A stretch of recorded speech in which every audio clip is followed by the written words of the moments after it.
내가 여기서 이런 가사를 쓰면은 진짜 싫어하겠다. 그래서 한 거예요. 저와 도끼와 빈시노 음악한 지 얼마 되지도 않은 친구들이 뭐 잘해봐야 얼마나 잘하겠어요. 보지 마세요.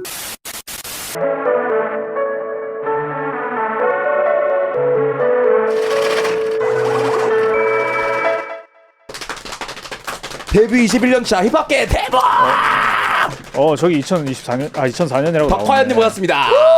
네. 안녕하세요. Two Chainz and Rollies, baby. 안녕하세요. 반갑습니다. 눈이 부십니다. 네. 네. 그쵸? 네. 굉장히 근데 좀 잘 어울리네 코디가. 그쵸. 제가 왠지 딱 이렇게 하고 싶었어요. 이 공간이랑. 그러니까 이 공간을 생각한 건 사실 아니고 그냥 정말 딱 나가기 3분 전에 제가 정하거든요. 보통 의상을 즉흥적으로 정하는 편인데 오늘은 좀 옐로우 골드다 왠지 모르게. 이게 왜냐면은 보통은 좀 백금 쪽이신가요? 뭐 사실 그거는 이제 그날 기분에 따라서 옐로우 골드다 했는데 진짜 오. 딱 옐로우 골드네. 저 벽도 딱 옐로우입니다. 응, 그러니까. 네. 누래요 전반적으로. 오늘 착용하신 아이템 중에 좀 제일 고가인 아이템이 뭔가요? 그냥 뭐 목걸이겠죠. 목걸이? 예, 목걸이가 제일 비싸죠들. 얼마 정도? 이거 뭐 이렇게 해서 한 1억 봐야 될 것 같은데요. 네. 비싸다. 네, 이 금값이 또 많이 올랐잖아요. 그러니까요. 네. 근데 뭐 좀 최근에 하신 건가요? 아니면 좀 금값 좀 떨어졌을 때? 그러니까 사실 제가 10년 전에 하나를 샀었는데, 네네. 5천. 예, 맞아요. 네. 그 당시 5천 정도였어요. 네네. 근데 이제 그거를 갖다가 나중에 추가를 해서 했거든요. 비교적 최근에. 그때는 이제 더 시세가 오른 상태에서 추가를 한 거라서 어쨌든. 네. 아까 한 개를 더 샀다. 네. 근데 이게 좀 복잡한 게 제가 처음에 살 때 되게 긴 거였어요. 그걸 네. 잘랐어. 약간 사실 트렌드가 좀 이제 짧은 초커 스타일로 바뀌었잖아요. 처음에 한 이 정도 길이였어요. 근데 그거를 이제 잘라서 연장을 한 거지 어떻게 보면. 그럼 나머지 그 자른 건 어디 갔어요? 그거 이제 그러니까 이게 되게 디테일인데 제가 한 선택은 이제 저희 그 금은방 분이랑 네네네. 이제 사장님이랑. 상의를 해서 예. 그러니까 어떻게 하는 게 좋을까 네네. 이 작업을 일단 금을 그냥 녹이자. 녹여서 그냥 처음부터 다시 만들자. 네. 예. 아무튼 그렇게 된 거죠. 어쨌든 그 투체인의 역사가 이런 역사가 네. 토막상식으로 그래서 있었네요. 하나를 이제 두 개로 이제 그 연장하는 이런 작업이었던 거죠. 쉽게 말하면은. 네. 알겠습니다. 네네. 그럼 오늘 뭐 진행한 걸로 진행하시죠. 예. 대표님. 그러니까 제가 저는 목동 출신인데 지금 부모님이 철산에 계시거든요. 아이언 마운틴. 그래서 광명에 저희가 그래도 산지가 꽤 됐어요. 근데 근데 사실 광명 네. 랩을 많이 하시잖아요. 그 광명 가사- 출신이시고 나무위키에 가사에 30회. 광명을 30회 언급했다라는 노래 30회. 데이터도 있습니다. 예. 아 진짜요? 네네. 그걸 세어보셨구나. 근데 그 당시에는 사실 요런 이 금 네. 요런 게 그때도 좀 유복하셨나요? 아니면 그때는 왜냐면 좀 이제 광명은 사실 유복 느낌은 아니어가지고 전혀 아니죠. 그리고 실제 유복을 네. 떠나서 지금 네. 사실 제가 그 한번 놀러 준호 씨, 오시잖아요. 광명 씨에 갔는데 네. 아직까지도 그 약간 좀 플라자 같은 곳에 철산 로데오 거리가 그 있어요. 불량 청소년들이 교복 입고 네네네. 떼거지로 모여서 흡연을 철산. 하는 모습을 포착을 했거든요. 철산 저기 그 상업지구? 네 맞아요. 정확히 그쵸. 그쪽이었던 것 예, 같습니다. 예. 네, 노래방 많고. 그러시구나. 원래 이제 철산동 출신이에요. 오, 아이언 마운틴 출신. 예, 네네. 예. 근데 거기서 이제 광명도 넓거든요. 그래서 사거리 쪽도 있고. 예. 이사를 계속 또 사거리로 제가 이제 이사를 가고 아무튼 뭐 이사를 정말 여러 번 다녔어요. 광명 네네. 내에서 예, 예, 예. 거의 광명 전 지역을 석권을 했는데 제가 어쨌든 주먹이 아닌 이사로. 그렇죠. 발자취겠죠. 근데 이제 사실 좀 저희가 궁금한 게 뭐 덕화이엇 형님이 이제 뭐 힙합 이야기 하시고 이런 거는 많이 들었으니까 좀 오늘 네. 좀 개인적인 이런 라이프에 대해서 전 개인적으로 궁금하더라고요. 네. 그래가지고 광명에서 조금 2000년대 초반에 광명 어땠는지 그게 조금 궁금합니다. 2000년대 초반이요? 네, 거칠었나요? 한- 그때? 90년대 후반도 있을 테고. 한고 제가 이제 학생 때 네. 광명은 되게 늘 어중간한 곳이에요. 어중간하다. 네. 네, 왜냐면 광명이 그 정체성이 조금 모호한 게 광명이 보면은 그 위치가 그 서울에 이렇게 붙어 있어요. 그쵸. 뭐 구로, 뭐 개봉 여기 네네. 붙어 있습니다. 네네네. 맞죠. 그래서 여기가 그 주소로 치면 이제 경기도 광명시인데 지역 번호는 02를 써요.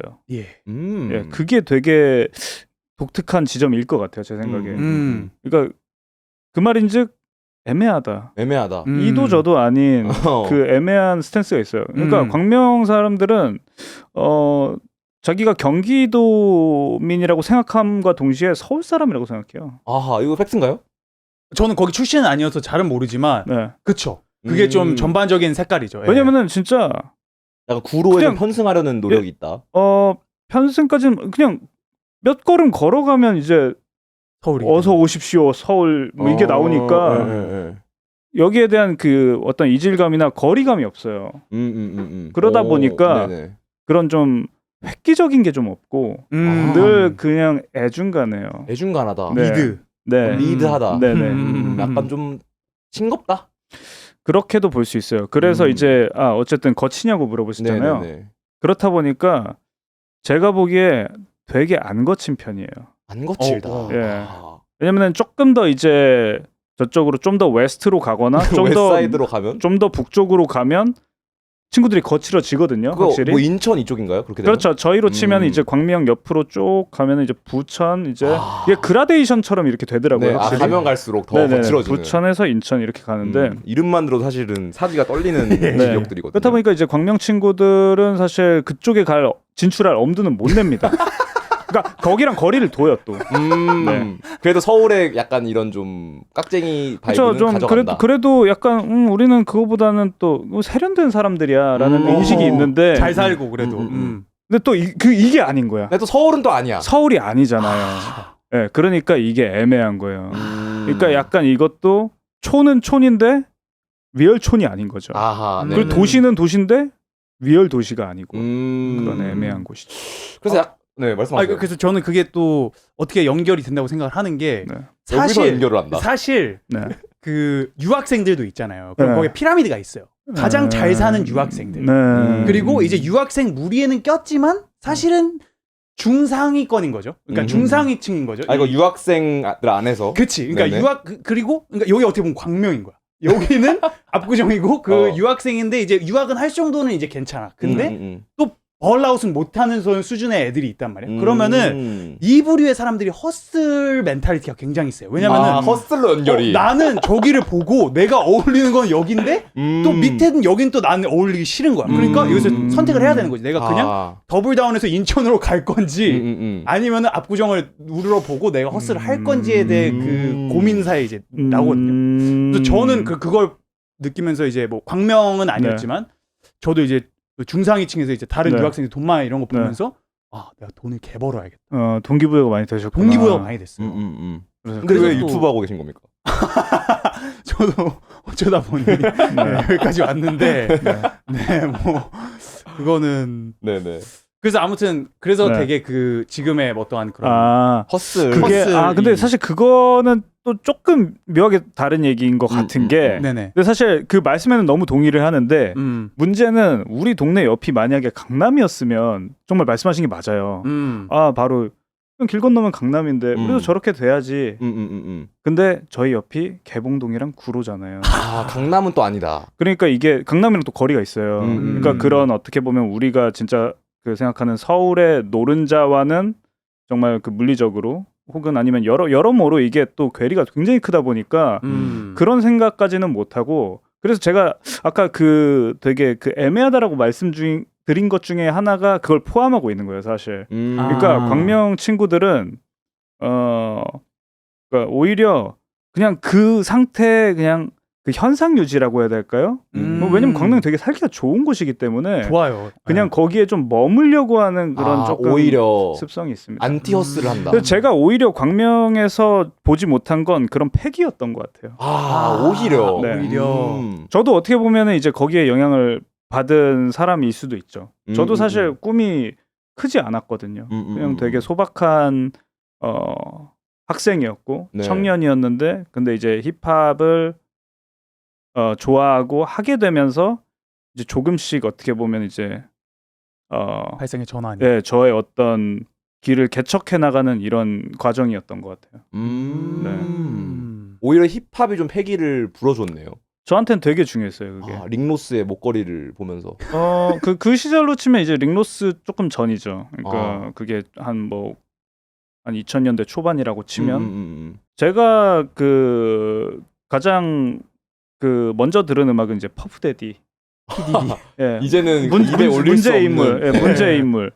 퍼프데디 앨범으로 제가 힙합에 입문을 했었기 때문에 그 당시 그 느낌 아시죠? 약간 이렇게 좀 화려한 느낌. 아 그렇죠. 약간 좀 대리석 느낌. 당시 이제 뭐 배드보이 그리고 혹은 마이바흐 뭐 느낌. 약간 그때는 우리가 그거를 커머셜 래퍼라고 불렀었어요. 커머셜 래퍼. 네. 아 갱스터 래퍼랑 좀 이제 이분법적으로 나누는 그런 건가요? 네, 약간은 좀 그거를 그렇게 표현하는 이유가 있었던 것 같아요. 지금 생각해 보니까 그때는 뭐 어렸으니까 거기에 대해서 잘 몰랐는데 지금 보니까 되게 재밌는 시기예요. 왜냐면은 힙합이라는 게 되게 언더그라운드로 그 매우 딥해지면서 동시에 이쪽에서는 되게 그렇게 뭐랄까 팔리는 힙합을 열심히 만드시던 그 되게 이게 어떻게 보면 이렇게 둘로 이렇게 나뉘어진 힙합이 솔컴과 일리네오처럼 그렇게도 볼 수가 있어요. 그래서 제가 사실 둘 다 그러니까 어떻게 보면은 제가 처음에는 그런 커머셜 랩으로 입문을 했다가 언더그라운드로 갈아탄 사람이거든요. 취향상으로 본다고 오히려 좀 깊어진. 맞아요. 예. 네, 어쨌든 그렇다 보니까 그런 힙합의 좀 그 여러 가지 모습들이 있잖아요. 그리고 여러 가지 철학도 있고 어떻게 보면은 그들이 주장하는 그 약간 이상향이라고 해야 될까요? 그것도 되게 그렇게 좀 극단적으로 달랐어요, 사실. 네, 거기에 그 사이에서 래퍼들도 아마 각자의 어떤 그 뭐 고민과 선택과 혼란도 있었을 것 같아요. 네네네. 때. 예. 그 어제 김종서 형님이 나오셔가지고 네. 촬영을 했어요. 네. 근데 이제 김종서 형님이 그 신하위 1집 데뷔하기 딱 전에 버스 정류장에서 장초를 주워다 피는 그런 헝그리했던 시절이 있었다고 하고 90년도에 이제 엄청난 스타덤에 올라가지고 회사에서 이제 그랜저로 차를 바꿔주고 좀 이런 굉장한 성공적인 가도를 달린 두 경험이 있는데 김종서 형님께서는 근데 나는 장초 주워 피고 우리끼리 그냥 밴드 했던 게 더 즐거웠다라고 하는데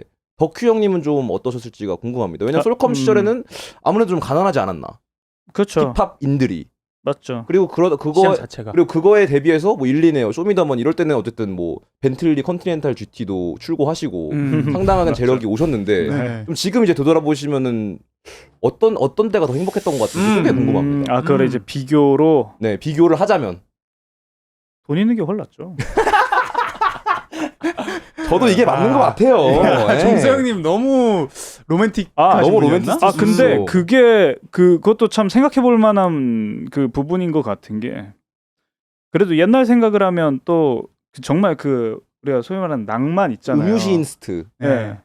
소라 푸르른 소라스트가 있잖아요. 그 낭만이 있죠. 그러니까 뭐 그 시대든 특정 시대든 아니면은 뭐 저희의 어떤 유년기든 해서 생각해 보면은 참 되게 왜냐면 기술의 발전이 늘 빨랐고 늘 뭔가 이렇게 세상이 이렇게 좋아지고 뭔가 많은 걸 누리게 되면서 살았던 것 같은데 뭐 꼭 그런 저의 커리어 외적으로도 근데 생각해보면 그 불편했던 시절 이런 것들 지금 생각해보면 다시 그때로 돌아갈 마음도 없지만 돌아갈 수 없잖아요.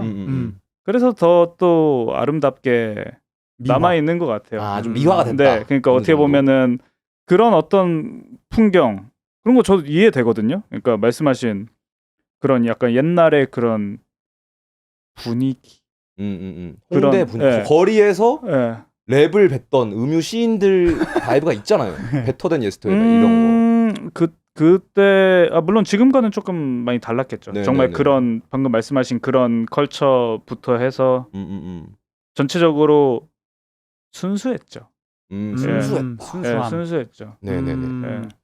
근데 저는 그 일리네어의 출연 이후에 제가 보기엔 가장 컸던 게 약간 좀 그 전에는 좀 한국적인 힙합으로 어느 정도 좀 고여 있는 느낌이 있거든요. 제 언더스탠딩 상에서는 약간 한국만의 뭔가 이런 뭐 소라소라 푸르른 소라라든지 뭐 대한독립 만세 이런 거 이런 트랙이 있는지는 몰라요. 그래서 머릿속에서 지어낸 건데 좀 이런 한국적인 약간 좀 음유시인 슛이 있다가 일리네어가 나오면서 해외 약간 이런 트랩 문화라든지 힙합 문화를 적극 차용해 오면서 그 시기에서부터 뭔가 이제 뭐 지금 뭐 플레이보이 카티 따라한 친구들도 있고 영국 드릴 뭐 따라한 친구들도 있고 이렇게 좀 바뀐 것 같은데 근데 약간 좀 제가 아쉬운 점은 근데 그 전에 한국 힙합의 그런 순수했던 그런 약간 음유시인적인 모습이 좀 많이 없어진 것 같아서 저는 개인적으로 좀 아쉽거든요. 그게 오히려 K-팝에 가깝지 않나 이렇게도 생각을 하는데. 그러게요. 뭐 물론 참 다양한 뮤지션들이 지금 있어요. 그러니까 생각해 보면은 어쨌든 그 지난 그 20년의 그 과정은 그냥 전 다양성이랑 관련이 있다고 생각해요. 왜냐면 옛날에는 정말 좀 방금 말씀하신 스타일 안에서 한정적이었었어요. 그렇긴 어느 하네요. 정도 그 운동장이 딱 그 라인이 있고 거길 나가면 안 됐거든요. 그러니까 그거를 그 뮤지션들과 팬들이 암묵적으로 합의한 그 무언가가 있었어요. 그러니까 낭만. 뭐 지금으로 치면 이제 그거를 낭만으로 그 우리가 부를 수도 있지만 어쨌든 근데 제가 이제 어느 정도 음악을 해나가면서 느낀 거는 그게 너무 이제 갑갑했고 너무 작았어요. 그쵸. 그 우리가 그 만들어 놓은 그 뭐랄까 이 창작적 그 표현의 틀, 표현의 자유라고 해야 될까요? 진흙 속에 핀 진주 약간 이런 거. 네. 네. 네. 그러니까 이게 너무 작은 거죠. 그러니까 왜 하물며 힙합인데 왜 이런 가사와 이런 랩과 이런 감성과 이런 라이프 스타일을 왜 하면 안 되지? 라는 물음이 처음에는 이제 물음표 하나가 뜨다가 점점 자고 일어날수록 나중에 물음표가 1000개가 뜨는 거예요. 네, 무슨 말씀인지 행동할 수밖에 없었다. 네, 그러니까 처음에는 참 우리나라 힙합이 물론 어렸을 때는 그냥 나오는 대로 썼겠죠. 가사나 비트나. 근데 정신을 차려보니 이게 글로벌리 너무 괴리가 크다. 오히려 한국에서 이 힙합 및 랩 뮤직이 그 가지고 있는 어떤 이 창작의 틀이 저는 그렇게 느꼈어요. 그리고 심지어 그 정도 시점에서는 내가 보기에는 이제 나올 것도 다 나왔는데 음유시인적인 건 좀 많이 한 것 같다. 네네네. 우리가 어떻게 보면은 10대 때 학생 때 얘기를 하고 혹은 20대 초반 정말 그런 진짜 청춘 있잖아요. 네. 청춘으로서 할 수 있는 얘기, 우리의 경험 혹은 거기 그 상태에서 우리가 뮤지션적으로 걸을 수 있는 길들, 뭐 해볼 수 있는 공연 등등이죠. 예. 그거를 정말 마음껏 하고 살았다고 생각을 하는데 당시에. 근데 이제 그 챕터가 어느 시점에서 저는 끝났다고 이제 느꼈고요. 그래서 더 이상 그거를 아무 의미 없이 그냥 관성적으로 반복하는 게 매우 불편하게 다가왔어요. 물음표가 1000개까지 뜨는. 네, 물음표가 이제 1000개가 된 거예요. 처음에 그냥 뭐 10개, 수십 개 될 때는 왜 그러지? 정도였는데 이제 배고픈가? 네. 나중에는 정말 이거는 바꿔야 돼.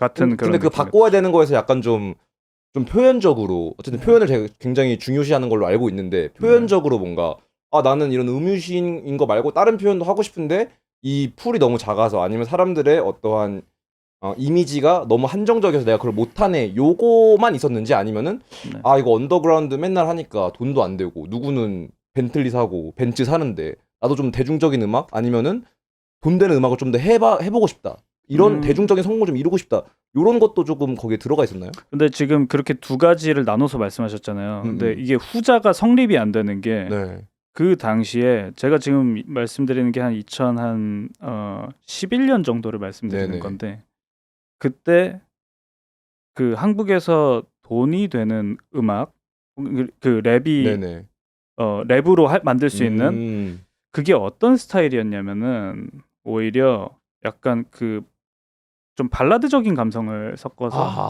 발라드 싱어를 피처링을 시킨다든지 약간 그 프리스타일 느낌. 네, 훅에서 여자 보컬이 나오는 게 그 당시 나름의 공식이라면 공식이었어요. 맞네요. 그래서 그 당시에는 주류가 뭐 지금은 데프콘 스타일. 지금은 틱톡 뭐 이런 거지만 그때는 싸이월드였거든요. 제 가사에도 나오는데 그러니까 그런 거예요. 그 래퍼들이랑 이렇게 만나서 뭐 얘기를 해보거나 아니면 그분들의 이제 작업물을 들어보면은 저렇게 하고 있는 거예요. 약간 발라드 스타일. 네. 그러니까 네. 사실은 뭐 트랩해가 돈 많이 벌어 이거는 생각해보니까 조금 그 시대랑은 오히려 맞지 반대죠. 않네요. 사실 반대죠. 왜냐면은 방금 말씀하신 게 성립되려면은 그런 돈 자랑을 하는 음악이 한국에서 히트를 해야 저게 괜찮구나 요즘에 저게 되는 거구나 나도 저거 해봐야겠다라는 생각을 해볼 수 있겠지만 네. 이 경우에서는 사실 한국에서 일단 시도된 적이 없고 맞아요. 그리고 한국 사람들이 오히려 사실 시뮬레이션을 해볼 수 있잖아요. 아 근데 내가 여기서 이런 가사를 쓰면은 진짜 싫어하겠다. 지폐 세는 기계가 필요하다. 네. 뭐 이런 거. 그러니까 좀 그 유교 사상에 좀 어긋나잖아요. 지폐를 세는 기계가 진짜 싫어하겠다. 그래서 한 거예요. 좀 싫어했으면 좋겠어서. 근데 이게 좀 그 이제 예술가시니까 이걸 알겠지만 싫어하면 싫어할수록 그 되게 그 고양돼요. 뭔 말인지 알죠. 네. 네. 이게 근데 제가 적당한 단어를 지금 못 찾겠어서 그냥 고양된다고 말씀드리는 거예요. 어쨌든 내가 생각하는 어떠한 기준이 있는 거고, 근데 그게 사회랑 다를 때가 많죠. 근데 거기서 내가 생각하는 멋있는 거를 이제 딱 두면서 그거에 대한 좀 반작용 혹은 작용들이 나올 때 조금 쾌감을 느끼는 이런 느낌이다. 그러니까 약간 어떤 면에서 보면 저희가 물론 듣기 좋은 걸 만들기도 하고 정말 좋은 거 잘하는 거 형식적으로 뭐 정말 괜찮은 거를 만들기도 하지만 그게 전부는 또 아니잖아요. 네네. 어떤 부분에서는 요즘 말로 사람들이 킹 받았으면 좋겠다. 좀 좀 그런 게 있었다. 그때는. 뭔가 그래야 내가 내 직성에 풀리는데 하는 그런 그 마인셋이 늘 있었죠. 전 사실 제 인생에 늘 있었어요. 저는 사람들을 좀 약간 그 제 방식으로 자극하는 사람이에요. 굉장히 의외인데요. 근데 상대방 몰라. 뭐야 그럼? 그게 제 스타일이에요. 모르게 먹이는 좀 이런. 그들도 모르게 저는 굉장히 제 방식대로 날카롭게 좀 그걸 하고 있는 있다. 거예요. 지금 두 분도 오늘도 제가 한번 사실은 지켜봐야겠네요. 사실 이미 당하고 계신 거예요. 좀 물어봐도 될까요? 어떻게 했는지? 어떤 부인? 어떤 걸로 조금 매겼는지. 지금 이 순간에요? 아니 뭐 전에 뭐 오늘 일단 만남 이후에 한두 방 먹은 게 있으면. 근데 그 회의가 아니니까. 지금 말하면 그리고 또 이제. 지금 이거는 나중에 2년 뒤쯤에 알게 됐습니다. 그러니까 갑자기 불현듯 떠오르는 거예요. 그때 뭔가 좀 벽화형이 좀 먹인 거구나. 약간 그런 식으로. 근데 세트 칭찬을 엄청 하시던데 그러니까 오자마자. 아까 그 옐골에서 사실 벌써 먹고 들어간 거야 우리. 저희가 이게 시작하기 전에 뭐 좀 막 이렇게 얘기 나눴잖아요. 네네. 나름대로의 다 그 콘텍스트가 있습니다. 그리고 막 에어컨 없냐 뭐 이런 말씀도 하셨던 게 갑자기 기억이 나네요. 있기는 한데. 저기 있긴 하죠. 네네. 리모컨이 고장나가지고 온도 조절이 안 되는데. 근데 어쨌든 그런 트랜지션을 하고. 근데 한국에는 약간 좀 그 도제 관계 이런 게 또 있지 않습니까? 약간 뭐 힙합 선배. 나 몇 끼고 너 몇 끼야 해병대처럼 그런 게 있잖아요. 데뷔년도. 뭐 그 정도로 세부적이진 않은데 구체적이지 않은데 뭐 그래도 당연히 이제 한국 사회라는 것은 당연히 딱 이제 형들이 계시고 동생들이 계시고 동생 밑엔 또 동생이 있고 그쵸. 그 밑에 또 동생이 있고 이런 식으로 뭐 닭발 같은 거 먹어도 좀 형님 먼저 먹어야 되고 이런 게 있잖아요. 그럼요. 그 공연 끝나고 뒤풀이 할 때 근데 이제 형님이 약간 나 랩 존나 나 돈 개 많아 이랬을 때 어쨌든 그거 평상시에 있는 시스템에 어떻게 보면 좀 순응을 하고 있었던 올드비 래퍼 형들이 질투도 있었을 것이고 좀 헤이팅도 좀 굉장히 많았을 것 같은데 왜냐면 씬이 좁았잖아요 특히. 그렇죠. 네. 글쎄요 아마 그냥 이 바닥 사람들이 되게 싫어했을 거예요 그 시기에. 예. 저는 일단 그렇게 알고 있어요. 근데 뭐 들은 건 없고 그냥 그랬을 들은 것 같다. 정황적인 건 사실 많이 있죠. 정황적인 거. 왜냐면은 사실 근데 제가 다시 말씀드리지만 정황적인 거. 다시 말했지만 저는 저와 도끼와 빈시노 그러니까 그 일리네오 레코즈가 그 당시 특히 초창기에 그러니까 저희가 정말 이런 어떤 국민적인 어떤 사랑을 얻기 전에 그때는 정말 저희가 되게 도발적인 행보를 걸은 거였어요. 네. 저도 뭐 오히려 지금 와서 이제 돌이켜 볼수록 더 좀 조금 더 객관적으로 보게 되는 것 같아요. 좀 좀 어떤 좀 기억에 근데 이건 좀 너무 도발적이었나 이런 것도 있나요? 그 당시에 좀 인사를 뭔가 안 한다든지 이런 거. 뭐 그 정도는 아니었겠지만 당연히 예의는 지키죠. 예의는 굉장히 지키자. 예의가 바르죠 기본적으로. 근데 이 모든 어떤 그 행보들이 많이 자극적이었을 것이다라는 생각을 해요. 근데 물론 지금 보면 사실 지금은 너무 이게 익숙하니까. 지금은 아무 그런 이게 없으실 거예요. 지금 이렇게 옛날 그런 것들을 본다고 하면. 근데 그 당시에서 봤을 때는 그 씬의 분위기라는 게 굉장히 말씀드렸듯이 딱 정답이 있었어.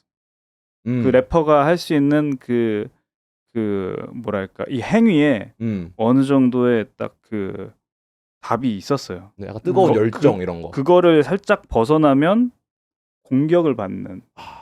너 외겜시다. 게시판이나 혹은 주변 어떤 이런 커뮤니티로부터 그런 분위기가 굉장히 강했기 때문에. 근데 그게 바닥이 좁으니까 가능한 거죠. 그쵸. 다 서로 알니까.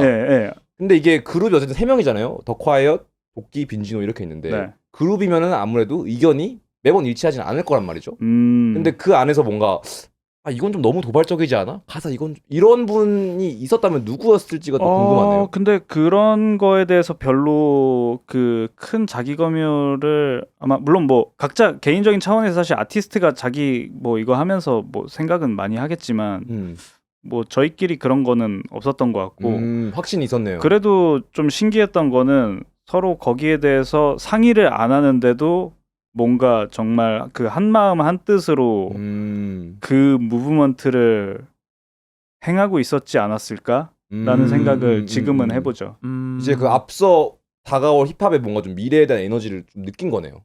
세 분이서. 네, 이렇게 맞아요. 무조건 바뀔 거 확실히. 맞아요. 정말 근데 저는 그냥 이렇게밖에 말씀을 드릴 수밖에 없는 게 저희 셋이 미래를 보고 있었어요. 그쵸. 네, 앞날을 알고 있었어요 우리가. 이건 무조건 잘 될 거야 이렇게. 거기서 혹시라도 근데 솔직히 좀 이렇게 사람들이 안 좋아하는데 잘 안 되면 어떡하지? 이랬으면 사실 거기서 끝났을 거예요 아마. 사기 검열 하다가 그냥 깎여버리는. 그리고 다시 거리의 열정으로 돌아가는. 그렇죠. 왜냐면은 이제 사실 그 굉장히 눈치 보는 사회잖아요. 그쵸. 이곳이 일종의 도박이죠 사실. 그쵸. 리스크가 있는. 네네. 음악으로 하는 도박이지. 근데 거기에 대해서 어떤 조금의 그것도 없었단 말이죠. 어떤 뭐 뭐라고 해야 되나 망설임이랄까. 예. 어떻게 그럴 수 있었을까? 오히려 지금 생각해보면 좀 신기해요. 제가 좀 이제 나이를 먹어서 그런지 와 그때 진짜 대단들 했구나. 그렇죠. 왜냐면 이 세 분이 사실은 뭐 이제 음악을 시작하는 분들이면은 오히려 더 쉬웠을 것 같은데 세 분 다 어쨌든 그 힙합에서 이미 좀 인지도가 많이 있는 상태에서 그런 변화를 했던 건 사실 리스크가 더 큰 행동인데. 특히 저 같은 경우는 이미 그 굉장히 또 앞서 언급을 많이 해주셨지만 이제 소울 컴퍼니 시절이라는 게 그 앞서 한 7년 정도 네네. 있었기 때문에 그 시절로 대변되는 저의 이미지, 내 음악의 이미지 혹은 어느 정도 좀 그런 한국의 인디 힙합의 얼굴 같은 것으로 작용하는 저의 약간 이게 있었어요. 책임이. 예, 그런 게 생기잖아요. 자기도 그쵸, 모르게. 그쵸. 그러니까 팬들이 그렇게 해줬으면 하는 어떤 그런 나에 대한 기대와 프레셔 이런 게 있었겠죠, 당연히. 예. 근데 저는 힙합을 그냥 듣는 사람으로서 항상 힙합의 결국에 항상 돌아오는 게 그 새로운 음악이 계속해서 나오는 장르가 이렇게 많다고 생각하지 않거든요. 그러니까 계속해서 뭐 일렉트로닉이나 힙합 같은 경우는 사람들이 이러한 그 반골 기질 때문에 뭔가 계속해서 있는 시스템에 대해서 좀 부수려고 하고 새로운 거를 하려는 그 시도들이 계속 나오다 보니까 리스너 입장에서도 이제 뭐 만약에 그런 인디 힙합에서 이제 좀 더 트랩으로 넘어가고 거기서 이제는 좀 뭔가 또 새로운 웨이브가 생기고 있잖아요. 한국 힙합이나 뭐 전 세계 힙합에서. 그렇죠. 그래서 그게 항상 재밌는 포인트인 것 같아요. 그냥 듣는 사람 입장으로서 그래도 다른 장르들은 벌써 끝나거나 고여 있는 게 너무 많지만 힙합은 그래도 계속해서 뭔가 새로 찾을 수 있는 게 있구나 라는 게 가장 그게 좋은 장르인 것 같아요. 근데 이게 변해서 재밌는 거예요. 그쵸. 제가 보니까. 예. 근데 그 과거에 그 힙합 뮤지션들은 뭐 팬들도 마찬가지고요. 저도 마찬가지였을 텐데 저희가 보통 이제 90년대 힙합, 소위 말하는 90년대 힙합 골든 에라라고 부르는 거 아시죠? 붐랩. 예. 근데 그 음악이 당연히 힙합을 정의한 그런 세대였기도 하고 거기에 영향을 받아서 이제 음악을 한 사람들이 된다 보니까 그때 그러니까 많은 분들의 머릿속에서 힙합은 고정된 거였어. 힙합은 그 실체가 있었어요. 이게 힙합이지 해서 그래서 리얼 힙합이란 말 되게 많이 썼었거든요. 난 리얼이다. 네, 그 가사에 되게 많이 나와요. 옛날 그 미국 힙합에도 많이 나오고 한국 힙합에도 많이 나오는데 요즘에 리얼 힙합 못 들어보셨죠? 최근에 사실은 좀 구닥다리 느낌이 있죠. 왜냐면 지금 사람들은 이제 아는 거예요. 이게 고정된 실체가 아니라는 거를. 이게 계속 변해왔다. 이렇게 뭐 이것도 하다가 이것도 하다 이것도 하다 이거. 네. 그러니까 근데 그 과거 뮤지션들은 사실 힙합의 역사가 그렇게 길지 않은 상태에서 그 시기를 경험하고 그것들을 그 음악을 이제 대표하는 방식이 힙합은 고정된 것이야. 라고 이제 주장을 했었죠. 네네네. 예, 뭐 지금 사실 옛날 음악들 들어보면 저는 그래서 되게 재밌거든요. 옛날 90년대 음반들 다시 들어보고 하면은 아, 이 사람들은 힙합이 끝까지 안 변할 거라고 생각했구나. 되게 순수하지 않아요? 그렇죠. 지금 보면 내가 힙합을 지킬 거니까. 예, 정말 그렇게 말해요. 그 래퍼들이나 DJ들이 예, 어쨌든. 그래서 저는 요즘 그 새로 나타나는 그 한국 힙합 웨이브 중에 좀 재미있다고 보는 웨이브는 조금 뭐라 그래야 되지? 이제 사람들이 다시 그 좀 한국의 뭐라 그래야 되지? 그러니까 이거 한국에서 못 사는 그거를 좀 다시 래핑한다고 해야 되나? 그러니까 해외에서는 뭐 나는 뭐 총 쏘고 뭐 나는 뭐 이런 거 했어 이런 건데 이제 사실 한국에서는 그런 게 많지는 않으니까 조금 더 그냥 한국의 그 코드에 다시 돌아온다 그래야 되나? 그거를 좀 많이 보고 있거든요. 뭐 예를 들어 최홍철 같은 사람이나 아니면 뭐 우리도 막 리치기 이런 얘기를 했을 때 그 사람들이 탭핀하는 코드는 뭔가 또 다른 코드인 것 같아요. 맞아. 그 이제 사실 형님이 딱 1-2년 레코드 했을 때는 나 돈 많이 벌고 내 여자친구 엉덩이 크다 이러면은 와우 겁나 충격. 어떻게 가수가 이런 말을 할 수 있어? 근데 이제는 사실은 그런 얘기들은 뭐 뻔하단 말이에요. 심지어 뭐 정신과 뭐 약을 나는 먹고 있어 이런 얘기도 굉장히 많단 말이에요. 근데 이제 이거는 자극이 안 되는 거야. 그래서 리치기 같이 저런 좀 옛날에 이런 뭐 일간 베이스 저장소에 나올 법한 그런 좀 커뮤니티의 뭐 노무현 대통령에 대한 이야기를 한다든지 아니면 뭐 좀 페미니스트에 관한 얘기를 한다든지 이제 이 정도는 가야 사람들이 새로운 자극을 느끼는 거죠. 와우 이거 하드하다. 그래가지고 요즘 확실히 라이징이 되고 있는 것 같거든요. 맞아. 왜냐면 결국에는 항상 그 뭔가 가면은 안 될 곳을 가는 거에 대한 어떠한 큰 게 있었던 것 같거든. 그래야 뭔가 사람들을 누를 수 있는 그 자극이 있으니까. 근데 요즘 그 코드는 그런 코드라는 생각이 들더라고. 아 저기가 요즘 뭔가 누르면 안 되는 사회적으로 누르면 안 되는 곳들이구나. 그래서 그게 좀 저는 재밌게 보고 있어요. 뭔가 그 씬에 라이징 하는 거를. 그렇죠. 늘 금기를 건드리는 거죠. 그게 힙합이고 그게 젊음이잖아요. 그쵸. 그게 약간 뭐랄까 저희가 사실 모두한테 사랑받으려고 이 일을 하는 건 아니겠죠. 네. 예, 그냥 몇 명만 좋아해주면 돼요. 근데 좀 많이 좋아해줘야 돼 그 사람들이. 아, 몇 명이 끊임없이 서포트를. 그 사람들이 정말 좀 이렇게 미칠 수 있는 그 소수의 몇 명들이 그래야 변할 수 있는 거예요. 그쵸. 근데 제가 보기엔 좀 한국 정서상 약간 어려운 포인트가 뭐냐면은 이제 뭐 저런 가사를 써. 예를 들어서 형님 같은 경우는 뭐 난 돈을 뭐 펑펑 나는 돈을 사치했어. 이런 게 될 수도 있고 아니면 리치기에 좀 그런 파격적인 가사일 수도 있고. 근데 이제 저런 거를 내가 듣는다고 하기가 좀 어려워지는 게 나는 그러면 이 사람의 메시지에 완전 동의해. 이거랑 또 동일선상에 두고 이제 뭔가 이 창작을 떠나서 약간 이 사람의 윤리적인 비판을 한단 말이죠. 네, 그치. 그래가지고 조금 더 어렵지 않나라는 생각이 드네요. 좋아하는 게. 그럼 좋아하지 말아야지. 그러니까 근데 이제 그러면 저런 아티스트들이 이제 안 나오겠죠. 사회가 이제 그 저거를 이제 근데 그게 결국에는 그냥 이렇게 보시면 돼요. 그냥 그런 게 다 과정이고 모든 뮤지션들이 다 장수하고 그들이 만든 모든 스타일들이 다 영원한 게 아니에요. 왔다 가고 어떤 거는 1년짜리 어떤 거는 10년짜리 어떤 건 50년짜리 이렇게 되는 거예요. 그러니까 그냥 그거는 그냥 알아서 사람들이 정해주는 거예요.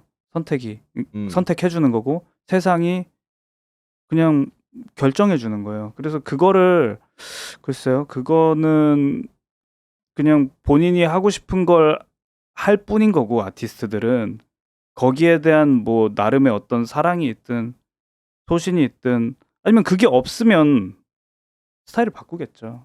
그런 분들이. 알아서. 이거 안 먹히네. 돈이 안 돼. 아니면 네 이렇게 하니까 뭐 예를 들면 나를 공연에 섭외를 안 하네. 아니면은 뭐 내 팬들이 얼굴을 못 들고 다니네. 뭐가 됐든 만약에 그게 정말 본인한테 그렇게 치명적이면 저걸 안 하시겠지. 네.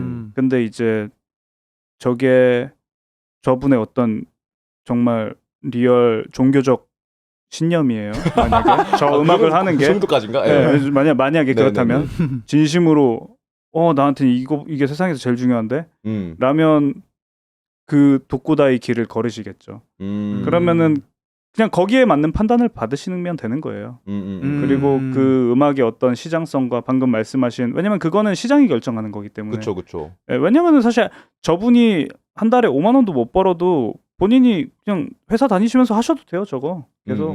그렇죠. 예, 할아버지 돼서도 그냥 그거는 본인이 알아서 하시고 나머지는 세상이 결정을 해준다 어차피. 예. 근데 이 영 래퍼들 사이에서 근데 좀 아까 저의 발언처럼 좀 한국 뭐 시장 뭐 족같네. 사람들 내 음악 몰라준다. 좀 이런 질투심 혹은 열등감이 좀 가득 찬 친구들이 좀 많지 않습니까?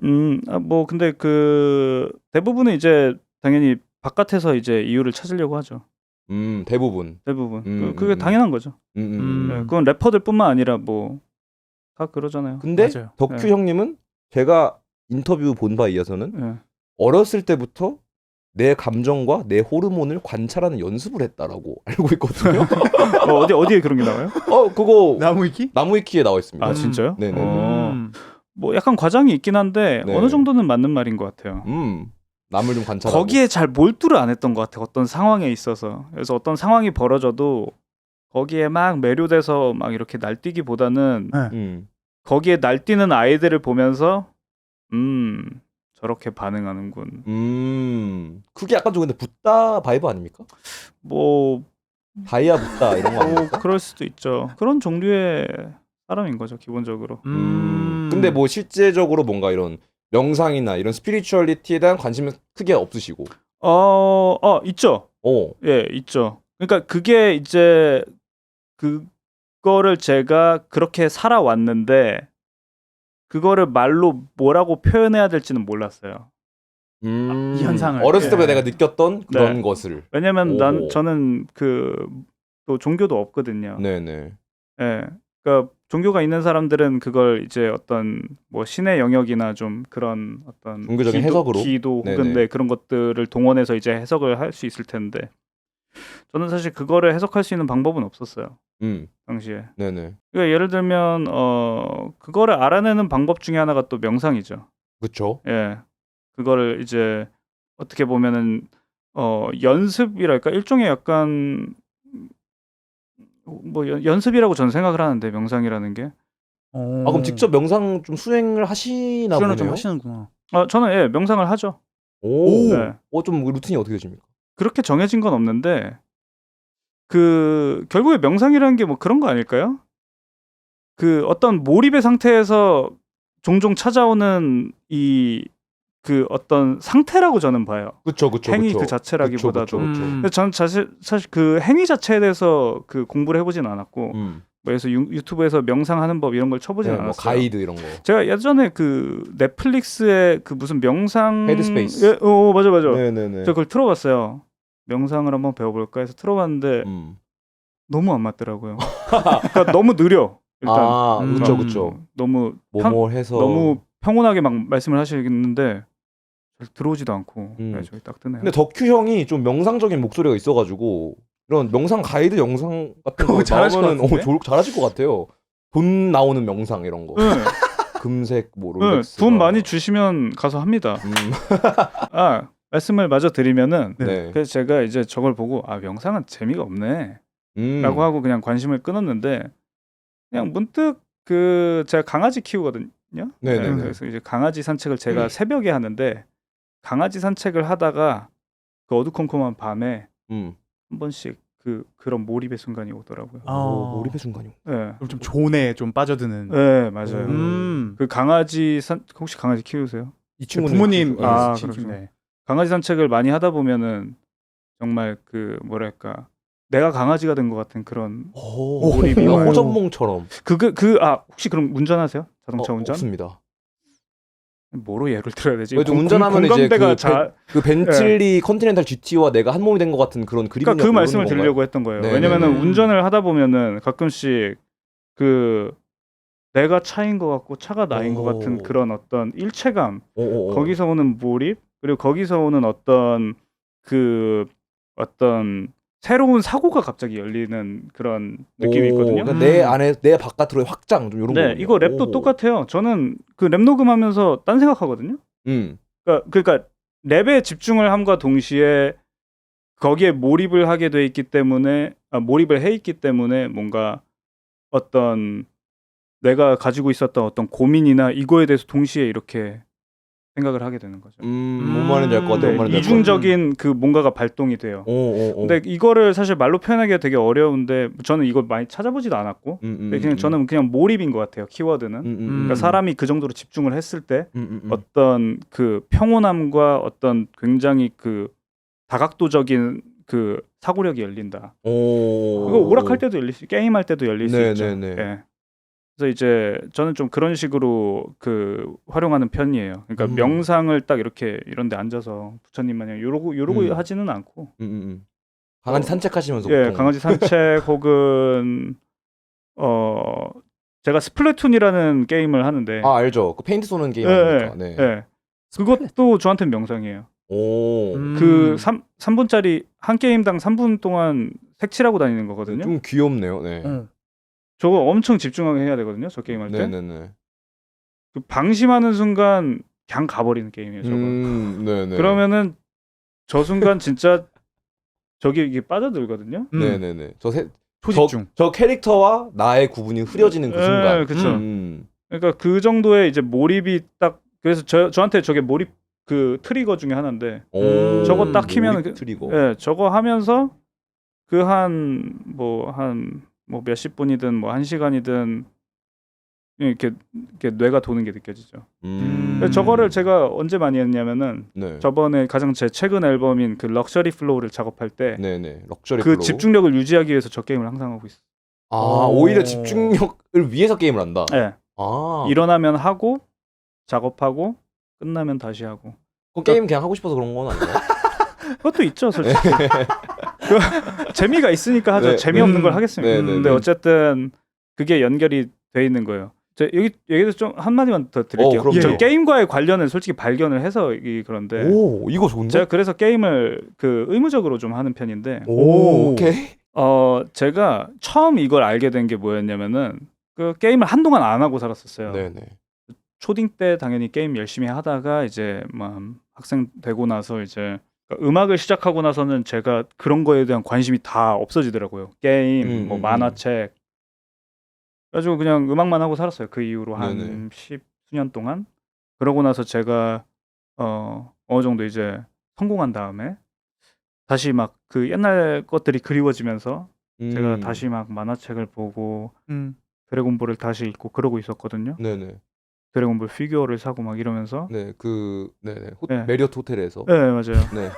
그러고 살고 있었는데 그래서 제가 과거에 했던 것들을 이제 다시 하나씩 해보다가 게임을 하게 됐죠. 근데 오랜만에 게임을 하니까 게임이 다 3D잖아요.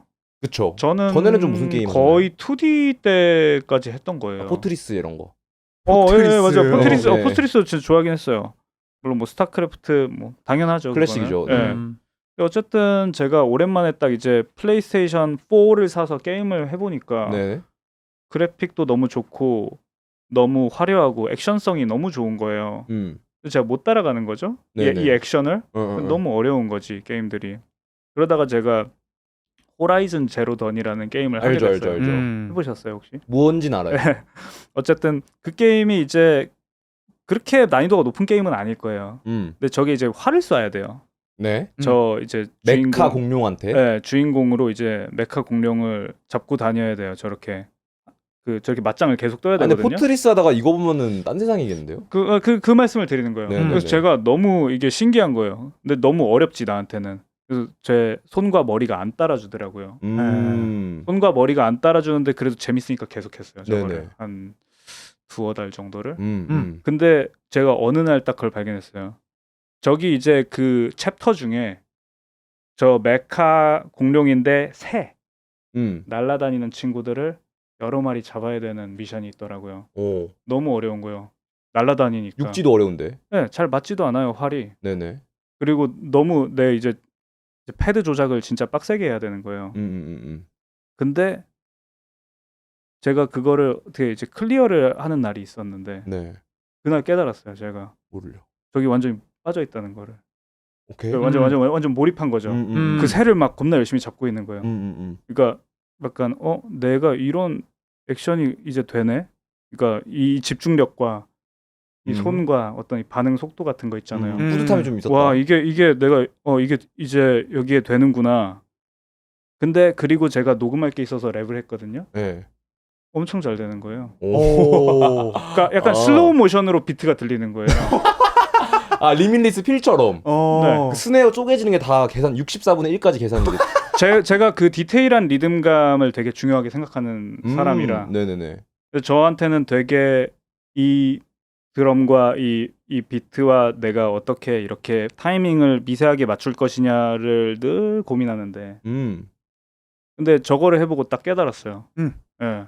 게임을 해야 된다. 아, 약간 내 뇌 어떠한 부분을 활성화를 시켜주는구나. 전두엽이 다시 좀 말랑해지는. 운동하듯이. 무슨 작용인지는 모르겠는데 어쨌든 그런 어떤 되게 우리가 일반적으로 일상에서 겪을 수 없는 굉장히 높은 수준의 집중력을 가져다 준다는 걸 내가 저걸 통해서 알게 됐죠.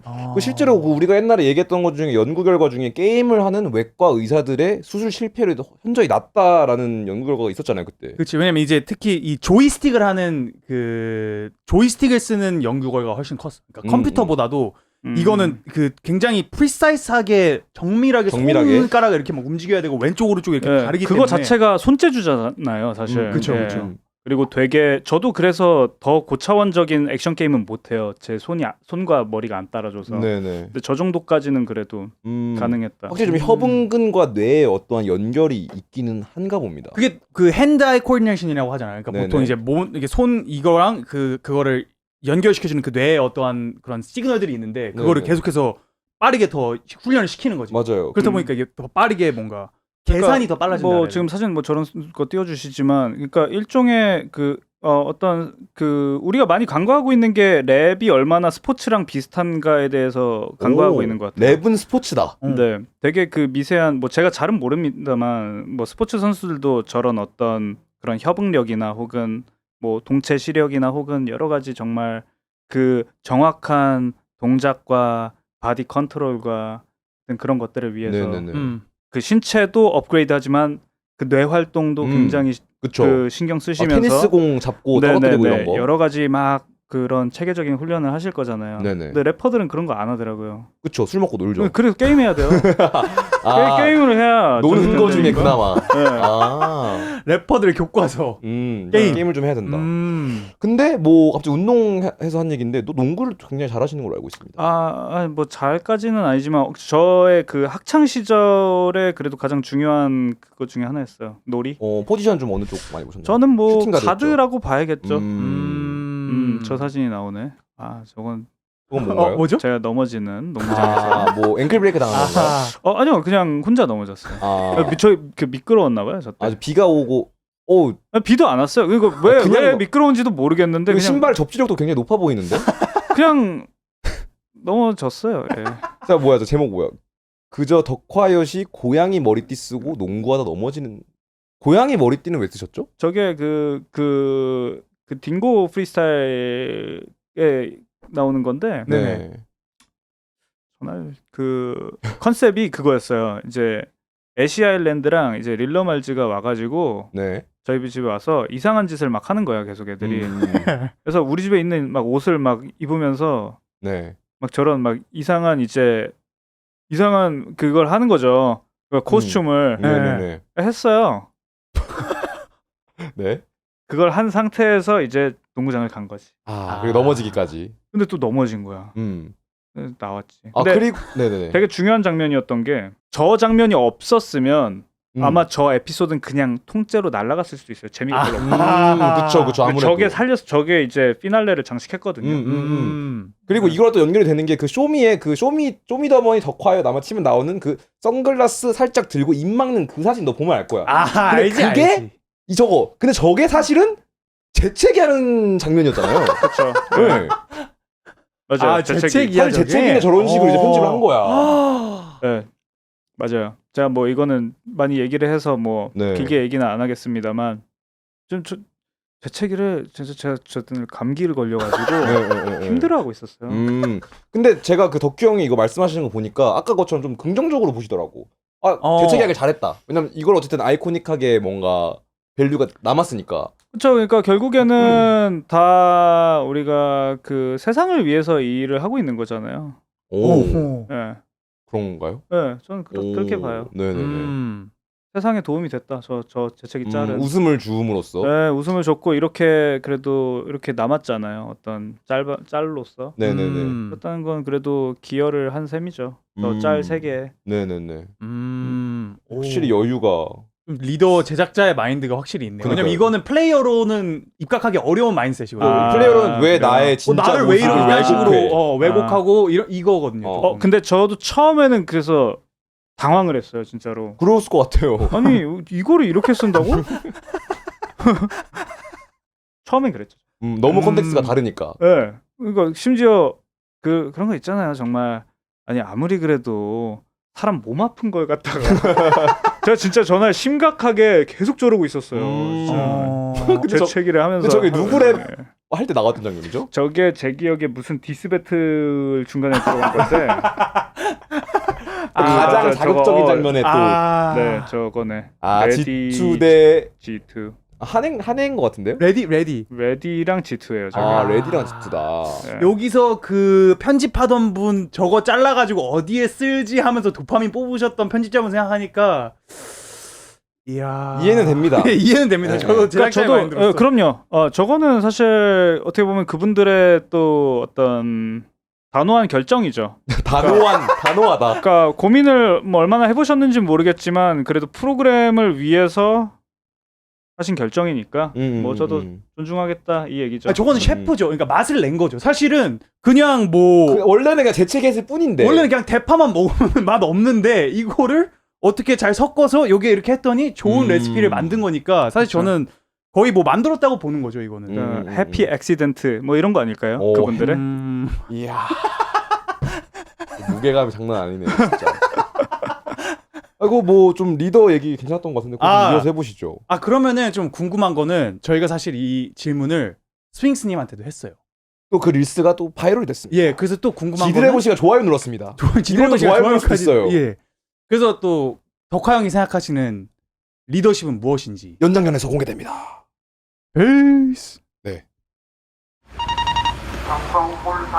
SPNS 정멸 신호로 바뀌었습니다. 네.